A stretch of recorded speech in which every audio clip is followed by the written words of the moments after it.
A man may say things that are not understood. He may even say them knowing they are not understood and are not going to be understood generally. Yet, the Lord may have him say them. Now, this in no way negates meat in due season, because if we interpret that solely to everything must be delivered that everybody understands, we would be incorrect. It is simply when the Lord says to speak of it. Does not mean we intentionally set out to confuse, nor that we intentionally set out to confound, nor intentionally set out to be obscure or in any way obtuse. But that at the time the Lord says deliver, it's delivered. That's all. I mean, the scriptures are full of testimony of prophets and those who spoke things that were not understood at the time that would come to be understood later. So these matters, as with all matters, are solely in the hands of the Lord. When to speak, when to be silent, when to care whether the others understand, or when to care if others don't understand. Just speaking according to the Lord's will and desire. And I make no claim here of any of that to myself. God knows. When I speak presumptuously, there are consequences. So that's all in the Lord's hands. I can never let go of what the Lord said through a precious brother. Don't worry, you are not that important. And I think of, when Jesus said to the disciples, what I do now, you do not understand, but you will understand later. So there is that element of even doing what is not understood, even while it's being done in front of men, but that the understanding would come later. And Jesus, the understanding did come because Jesus said it would come. You will understand later. That's how they understood. They didn't figure it out. They didn't come to it on their own. They came to it solely because the mouth of the Lord had declared it. These things I do now, you do not understand, but you will understand later. It is irrevocable. It is inescapable. If the Lord says you will understand, you will understand. If the Lord says you or I will understand, we will understand. So in all of that, kind of a preface, how we see the Lord, how we relate to the Lord, how we understand the Lord, how we perceive the Lord, what we have received of the Lord affects everything about us, And I consider this matter of soul sleep that I hear occasionally bandied about. Soul sleep.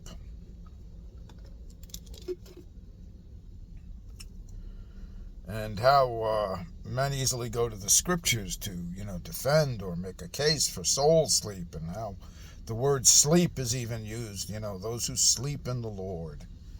And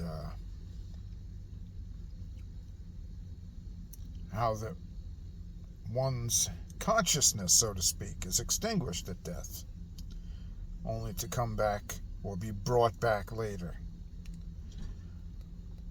But the Lord tells the story of the Lazarus and the rich man. Now, some say it's a parable. It matters not to me whether it's a parable or not.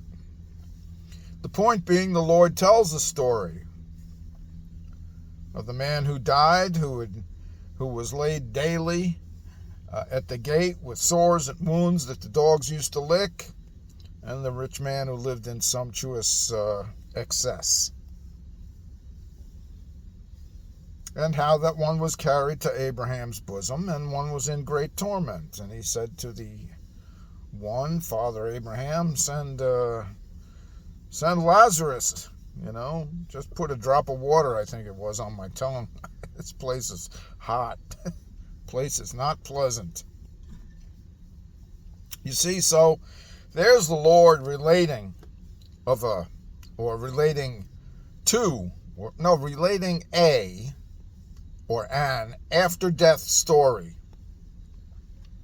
What happens after the body is dropped? After the flesh is left. And so many conveniently ignore that, saying it's either a parable or in whatever extent they may say that, well, okay, that's a parable, that's not true, that's not really how it is. But I think, according to that thinking, one would have to see Jesus before these people to whom he is speaking as hanging on his every word, as one who knows about spiritual matters and eternal matters, and matters of life and death. And here he is relating how it is, even if it be parable, knowing they're hungry to know about life and immortality. They're hungry to know what happens when you die, so to speak. And here the Lord tells a story. But if one were to take soul sleep as the truth, one would have to place Jesus in the position of the later saying, or then saying, yeah, well, that's just a story, guys. That's just a story. That's not really how it is. I don't mean any of it. What really happens, blah, blah, blah. Do you see that? See, Jesus is not a trickster. Jesus is not a trickster. He's not going to speak to all the people he spoke to about these matters and later say, yeah, I know, but that's a terrible example of how things absolutely are not. But I believe some people really do believe the Lord is kind of a con man.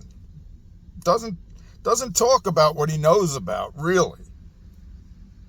That he has an inkling, perhaps. I mean, maybe that would be the best attitude. Maybe he has an inkling, but he doesn't really know. But I don't hold that. I don't know that you do.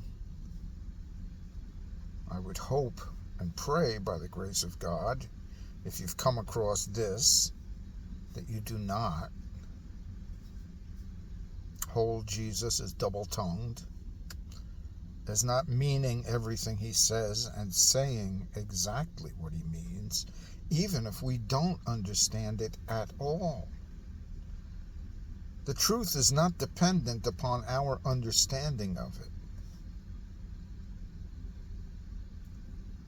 The truth needs no support from us to be true.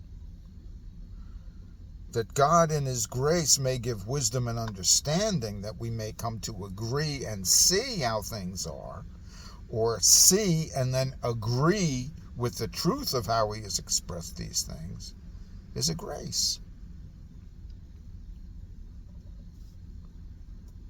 But we are not the arbiters, ever. We are the recipients. And so again, in that matter of how things are after one departs this flesh, this body, this carcass, Jesus knows. And he does not speak frivolously or erroneously or lead down blind rabbit trails.